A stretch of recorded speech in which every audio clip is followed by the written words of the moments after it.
Welcome to the Gentleman's Talk, where the podcast talks about a man's battle with mental health, his personal experiences, and his journey to be a better soul. Hosted by James Dean Littlejohn.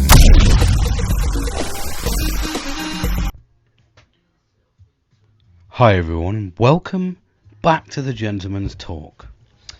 I'm here, and I'm excited to be here actually. I'm feeling really relaxed today. I've had a good day. I've been stuck into work, and the good thing with being stuck into work is you focus on something, so it gives you that ability to actually relax. And the good thing with that is, because it was an intense day, I managed to enjoy my relaxing evening to the point where I've just finished my meditation, my reflection time. So I went for a nice walk, and I've just had some reflection time, and actually had a long conversation with my work colleague actually about work, but it was a fun side of things. It was, it was a bit of just an update. He's away, and we're a new team, so we're keen, and it's always one of those ones when you're a new team, you like to be updated.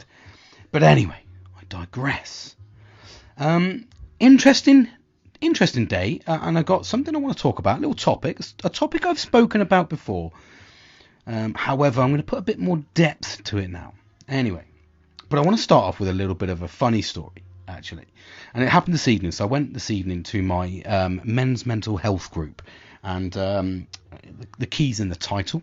It's men in a group talking. Now, I have said before, and you will cast your mind back to about episode 3, maybe 4, where I said, and I think we're on 106 now, so you're talking a few episodes ago, but those are the key ones. They're the start of this journey. And I spoke to you about how group therapy can, literally fuck off. You can, I'm not involved in group therapy anyway. And do you know what? That's my personal opinion. So just to give you a little bit of an update of why I don't like group therapy before you just think, oh Christ, you've not even thought about it, and I know that there'll be people going, I can't afford to go to single individual therapy, one-on-one therapy. So, group therapy is my option. And absolutely 110% you are right. I meant it in the context that group therapy doesn't work for me. It basically, I found with group therapy, I was going along to a group, again, the key's in the title, and we would sit around and we had a mixture of, it was, through the National Health Service, the NHS, so don't get me wrong, I'm not expecting miracles, and it's something better than nothing. However, I went through that route, and it was just a group of people all talking about their negative problems. Now,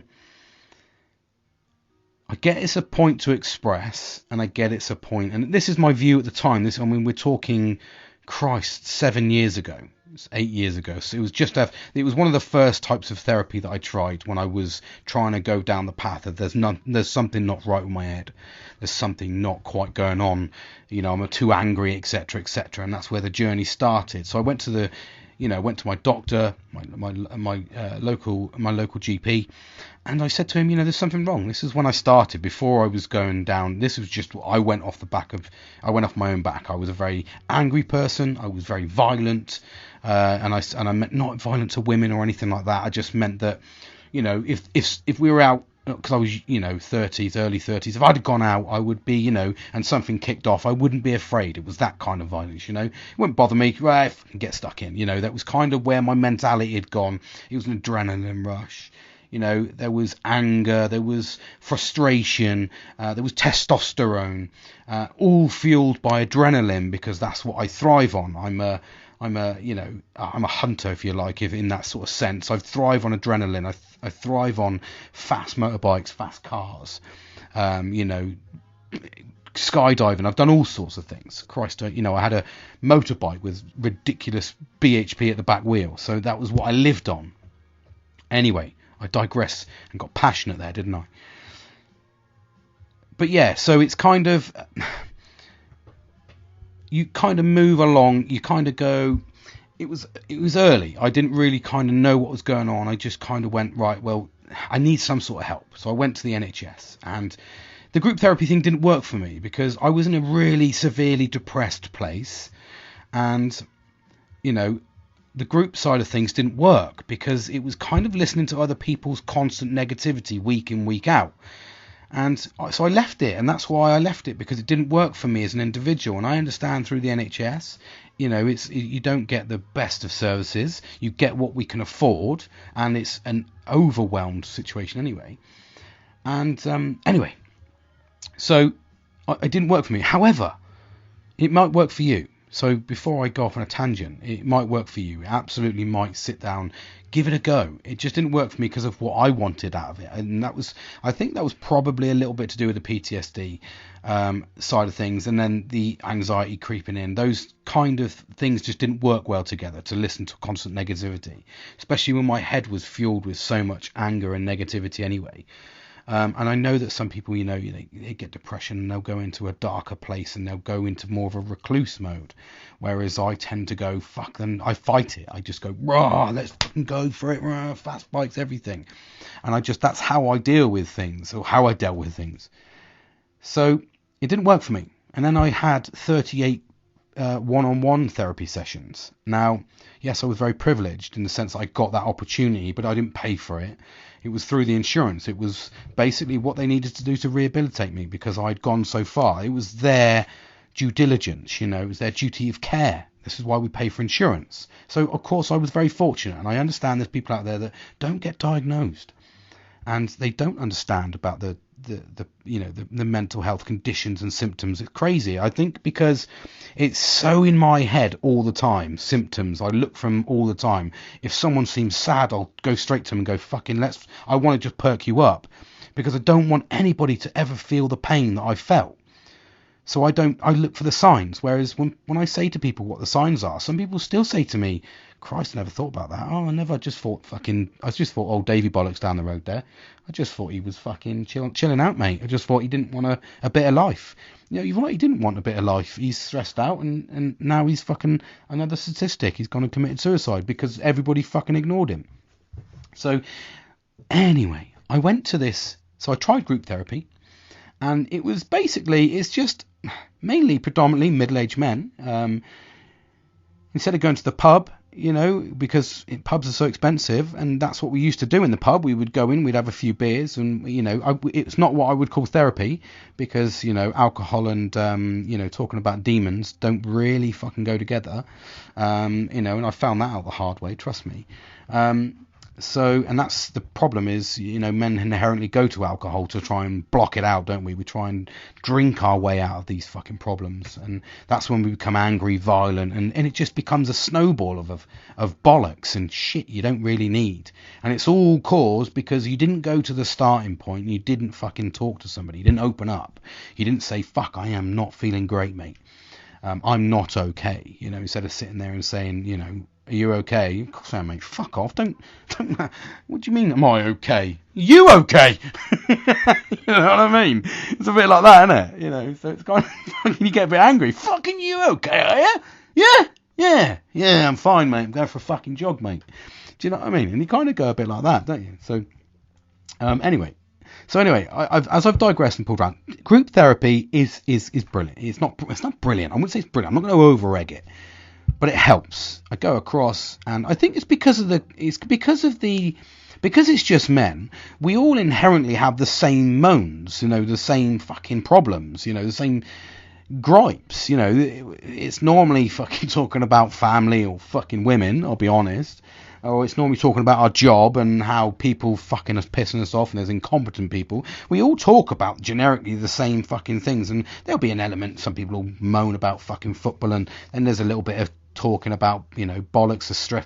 Some people say it stresses me out that fucking, there's fucking Russia's in fucking invading Ukraine and it's affecting this. So there's a lot. We all deal with different stress things, but inherently it is normally the same gripes. We have the same gripes.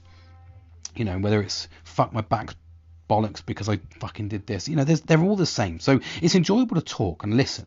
And then what I find really encapsulating really is when you're sat down and you're like kind of going, yeah, fucking hell, I can relate to that. Oh, and then someone will pipe up and go, fucking, I suggest this, and you go, it's happened to me, mate. Now I just fucking left a bitch and I left. It's not good advice, mate. It's not good advice. But you could potentially get that. But anyway, there might be a time where there's good advice. You sort of sat there and you go, actually, I'm listening to that. And this guy goes, there was a guy the other day and I got tinnitus really fucking bad in both my ears. And he said to me, I was like, fucking, he said, right. I said, oh, mate, I fucking got a blinding headache. Because I get them from my neck muscles. And we were just chatting away. And he said, mate, fucking, I take magnesium and this other fucking vitamin, the other two vitamins, and it's almost dulled down, mate. And I was like, oh, right. And he said he tries this lion's mane mushroom extract, and you put it 1 heat tablespoon into water or your coffee in the morning, and it helps you, keeps you focused, builds brain cells and all this. And I was like, fucking brilliant, mate. So I tried these things, and lo and behold, great tip. I have to find the vitamin out for if you've got tinnitus out there. It's annoying. It's like a constant pissing buzz in your ears if you don't know what tinnitus is. Anyway, so I kind of stood up. Anyway, so I was there and we were talking. Anyway, so just say you can get tips from it. But anyway, I digress. I dive around these little rabbit holes because I get excited. But I was sat there and I was listening away, and I stood up and I said, right, guys, what if thousands of years ago, two fucking men were stood side by side and said, oh, I don't feel fucking very good. And then the other guy goes, oh, well, I don't feel very fucking good, mate. What? So, no, but I don't feel very good more than you, mate. Oh, no, I definitely, mate. My mental health, my fucking brain, I am frazzled. I am stressed. And then what if they turned that into a competition? Well, actually, I'm going to fucking see how long I can fucking hold my mental health, sustain my mental health crippling without talking to anyone, without speaking out. I'm going to sit there and I'm going to hold it for the longest. And the only thing that's going to stop me from fucking failing this competition is the statistic. Oh, okay. Well, that sounds like a fucking great plan, because I'm competitive. I'm fucking fueled by testosterone. I'm going to fucking stand myself out the longest. I ain't showing no weakness. Ain't no bitch. And it's crazy. So what if men decided that it was a competition? What if they thought, let's make it a competition and see how long we can fucking not talk? And it almost feels like that, doesn't it? And it's inherently, men are competitive. We all are, there's always, I don't care what anyone says, even my best mate, right? He's the most laid fucking back person you'll fucking ever meet. Practically fucking vertical. I mean, the shit that fucking he takes and just bounces off and still has the optimism and the excitement for life. He just fucking, honestly, he's commendable. Whereas me, I take all this shit on and you can see I'm like fucking ready to go. And I'll fight my way to the end. Kieran, my mate Kieran, he's just like, nah, man, yeah, fucking just chill, mate. You can't shoot me and you can't fucking make me pregnant. So I'm fucking good to go. And that's how vertical. But even I have seen elements of him with competition. And we've played a couple of games and we've done a couple of things. And I can highlight them all. I'm not going to. But I pick it up because he's so laid back. When he gets into competitive mode with me, because I'm fucking highly competitive. And Kieran's very much one of these ones where I don't like to lose. I really don't. And Kieran's kind of one of the ones where he's like, he kind of accepts that. I'm that determined. Kieran's never my friend if we're playing a sport. I'm like literally like, we'll have a little bit of a giggle, mate. But if I start fucking losing, I'm going to fucking shut up. You're going to shut up and we're going to play serious because I'm going to blame on the concentration. And then he knows I go into serious mode. I do it through gaming as well. He's like, right, I've looked and I'm at the bottom of the leaderboard or something on this fucking game. And I'm like looking up and I'm like, well, he's at the fucking top, mate. I'm not having that. And I'll just switch my mic off and then I'll just go fucking balls deep in fucking whatever game I'm playing until I'm back up there and I'm like, fucking yeah, I'm alright, mate, did alright. You know what I'm saying? I'd stressed out like fuck to do it, but he'll just be chilled out. So, and I've seen him get competitive, so it's interesting. So I put a different spin on it, really. And I said, what if that's what it was? What if it was just men just being competitive and not really, thinking about the consequences? How many times have you seen, little video clips and stuff like that where they say this is why women live longer than men? Because we don't think of the consequences. We don't think of the consequences of any of our actions. 9 times out of 10, you'll have done something and you'll just turn around and go, wow, fucking hell. And, I didn't see that happening. And then your mate Dave will go, oh, no, I fucking full on saw that coming, mate. I'm not going to stop you, though, because it was fucking hilarious. I know your fucking ear is now wrapped around your fucking neck, but let's take a selfie and lock this down as a fucking memorable day. Do you know what I mean? And that's what men are like. So that's why we don't care, because we get to the point where it's so. But when you remove the fun factor from that element and you go down to the nitty gritty of it, men don't quite understand that. From my experience, from my research, from my talking to people and listening to people, the thing that I get the most is men just ignore it. Like it's fucking, we don't, we begrudge going to get our fucking prostate checked. We begrudge that shit. We're like, not sticking a finger up my ass. Yet you'll probably go home and absolutely no problems at all with your fucking wife slapping on a fucking 12-inch dildo and pegging the shit out of you. Absolutely no problem at all. But when a doctor wants to put his finger up your ass to check if you've got prostate cancer, to check if you're gonna fucking live or die, you're like, no mate, I'm not interested in that. You are not putting your digit up my pooper. And that's what we're like. Men are that fucking weird. We don't even talk about that sort of shit. And then let alone, going into showing our weakness, it's kind of like, it's crazy how men don't do that. We get to the point where we've got no option.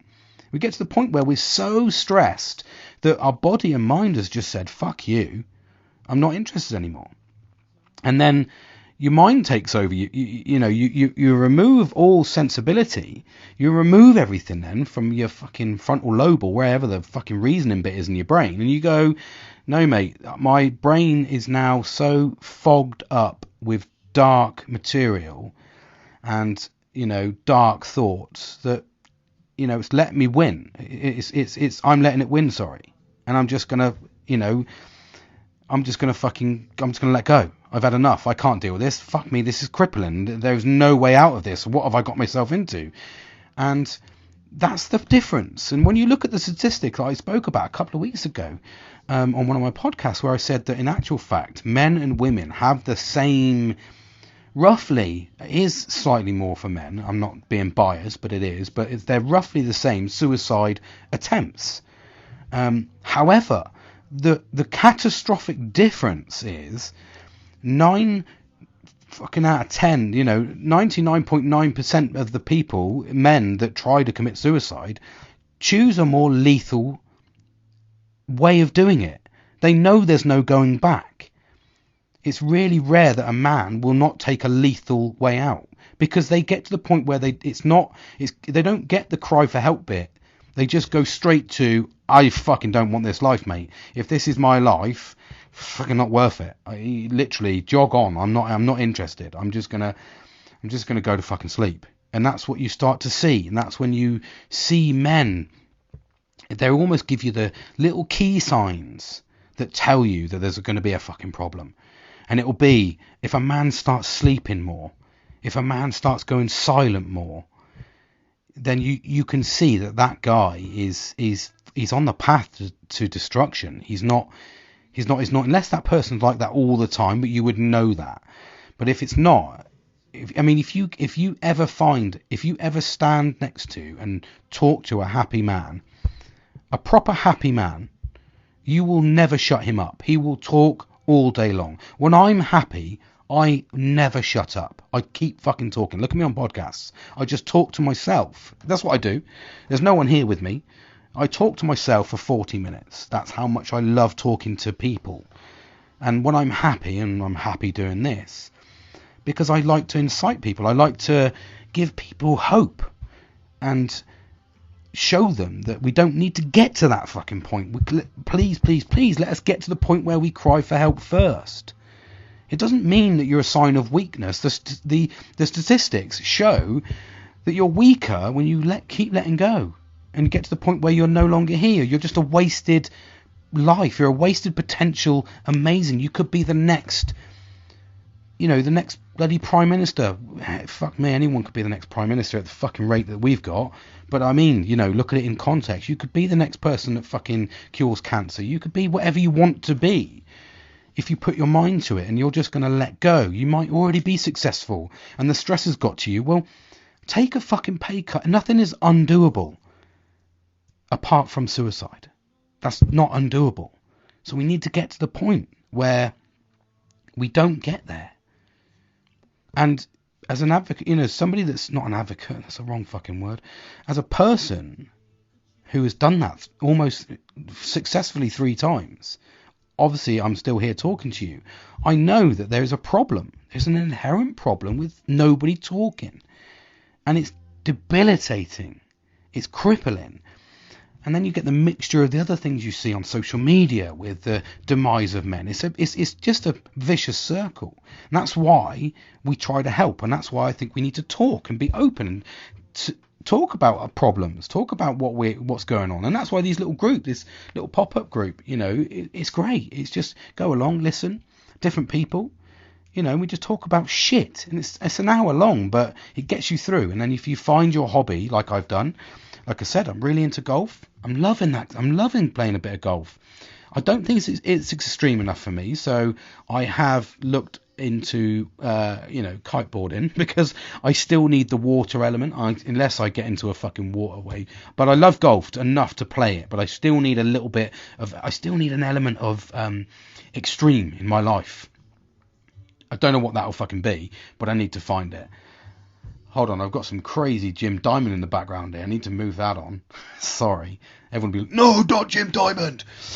Anyway, it brings me on to the topic that I want to talk about. As I've just spoke to you 21 minutes about that. But I want to talk to you about something that I'm learning. And I did it in my last podcast, and it was absolutely fantastic. And I talk about, and I am an advocate of reflection time. I talk about this all the time. Getting out there and reflecting on your day, reflecting on your memories, reflecting on what has hurt you, reflecting weekly, reflecting monthly, whenever you want to incorporate reflection. I do it daily, every single fucking day. My reflection time incorporates me reflecting from, even right down to my walk in the morning with the dog. I reflect on my sleep. Was it good sleep? Yeah, I think it was. I felt good sleep. And then I know I'm chirpy. I talk to the guys in the positive vibe groups in the morning. I'm like, ee! And I feel good. I've got the reflection. And then I do my midday walk with my dog. And again, it's a reflection time, music on, and I take the time out. And then at the end of the day, I do another one. And that is when I go for a walk and I meditate, but I don't mean meditate on, because I'm not playing it down, but I'm not into that.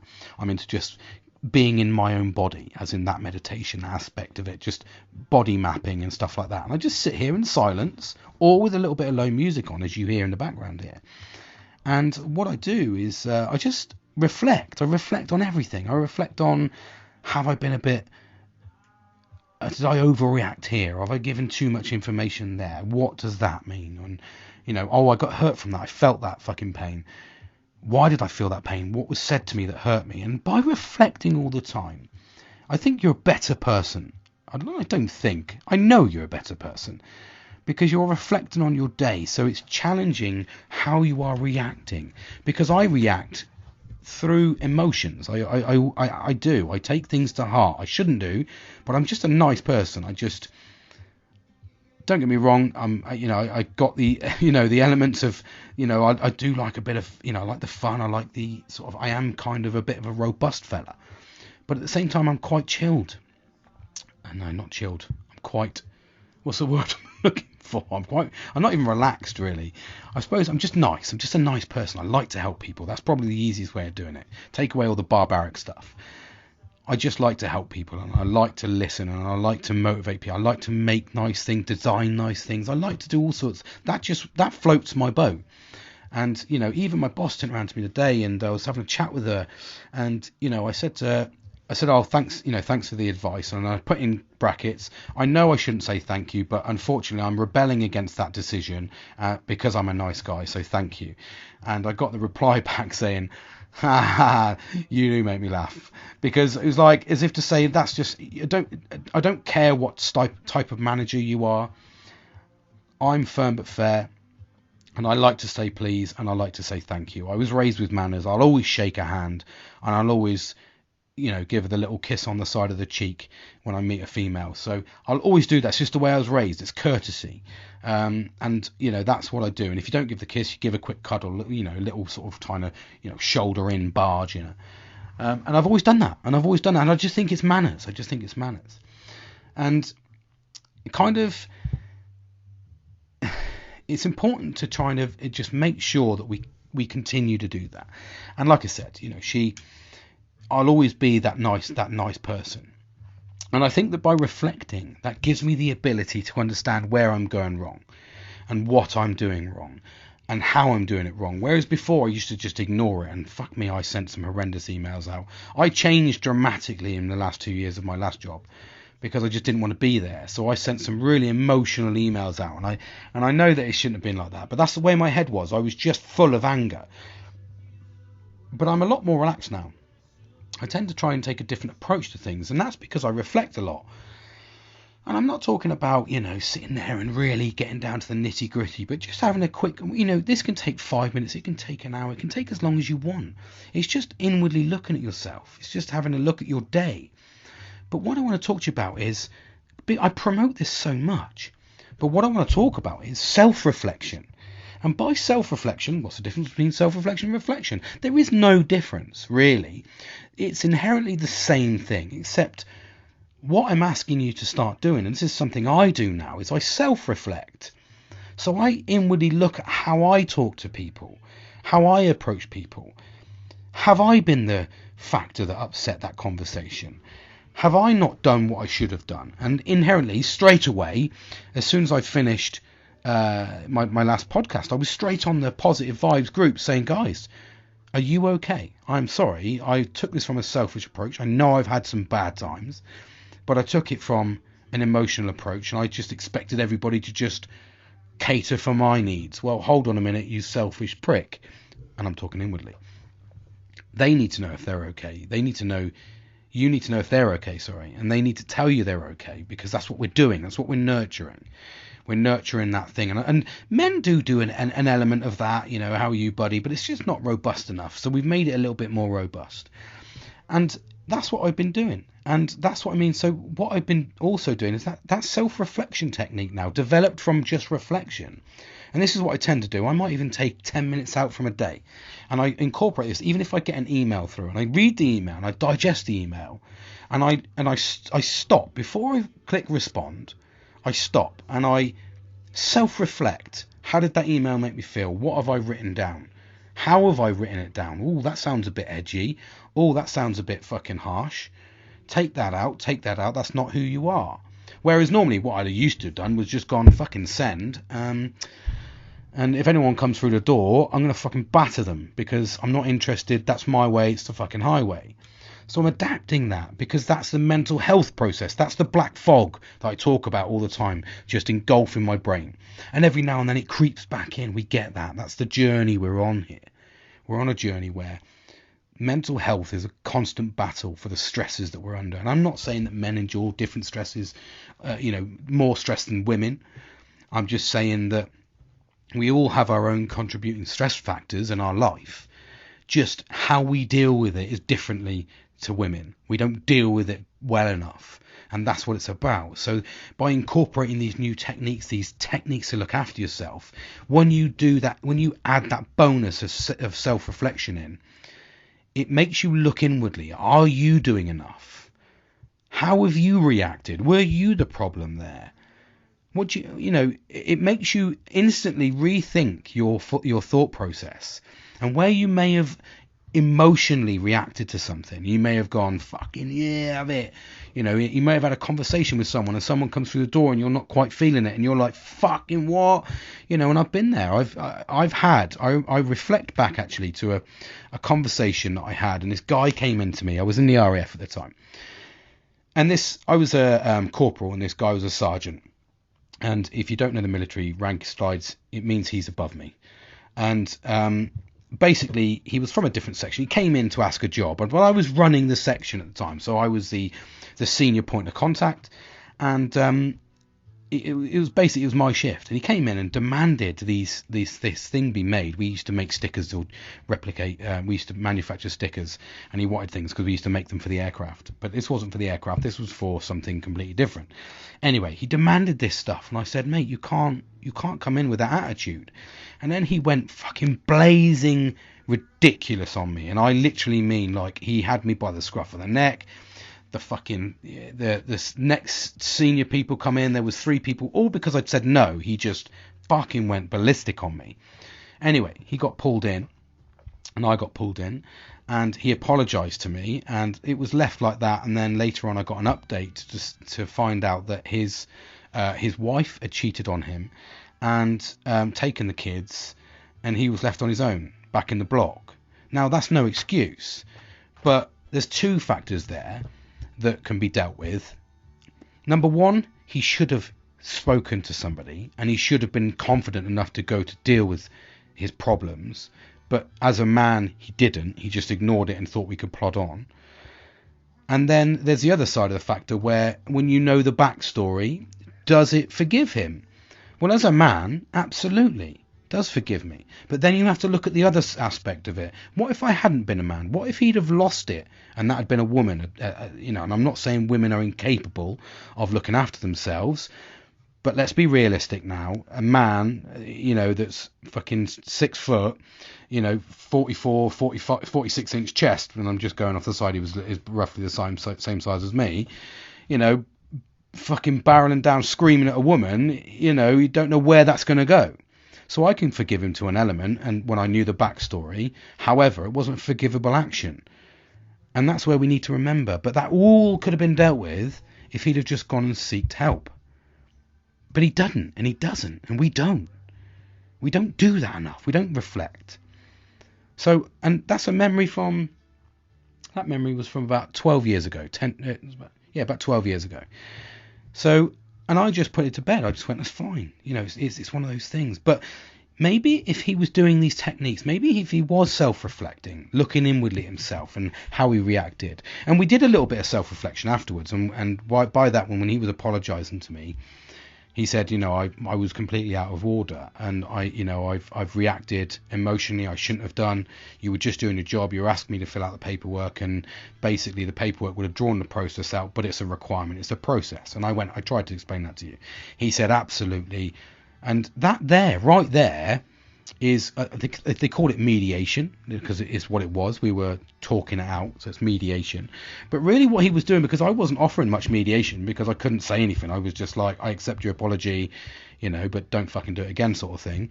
And from his perspective, he did a lot of self-reflecting there, because he understood where he'd gone wrong and what he'd done wrong. Whether he used that tool correctly afterwards and said, I won't do it again, that's probably not, because that's what basic training does. No, and I don't mean basic mind training.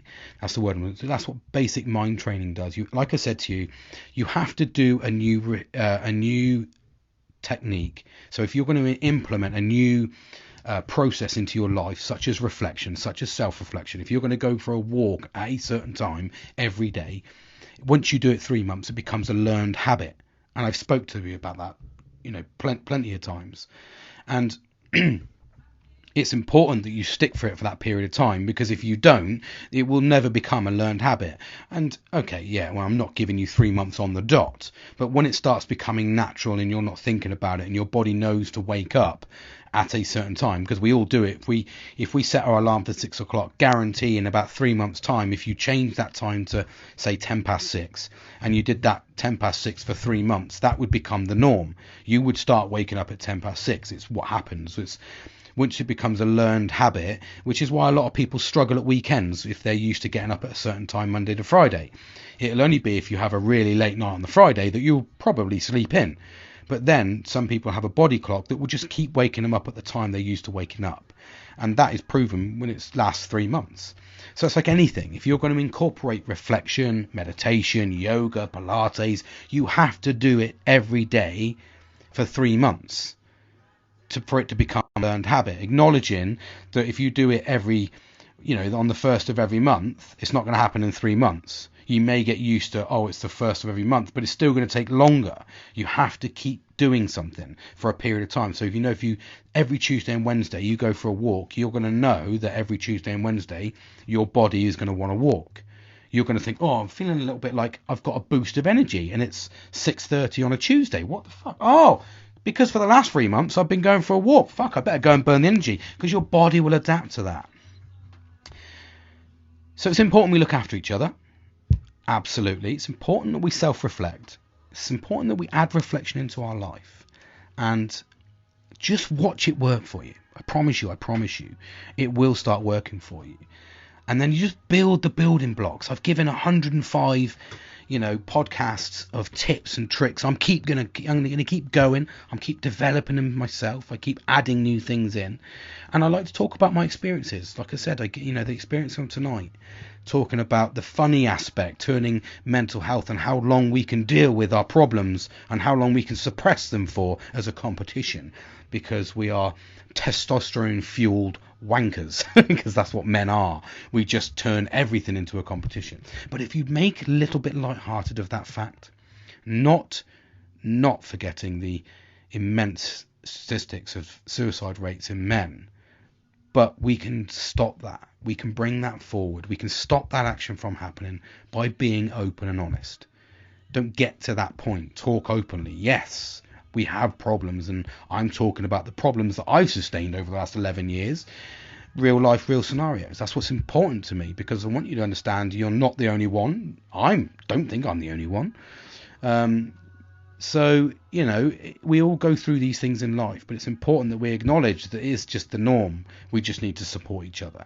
And that's why you look at men and they thrive in team events, rugby, football, cricket, whatever, Formula One, a lot of male dominated sports there. But you see what I mean? When you look at everybody in those scenarios, and if you've ever been in a football team or a team of some aspect, you will gel with that team, because they will pick you up and they will make sure you're there. We do it indirectly. We just don't talk openly enough and proper utilize our experience with these teams in the way that we should. We don't open up enough.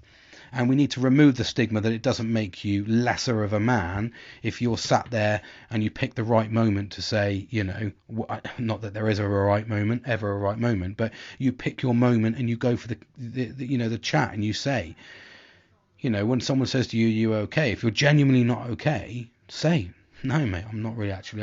And I guarantee there'll be an initial shock because you fucking opened up, but then there'll be a, "Dude, fucking hell, get a beer, mate, let's have a chat."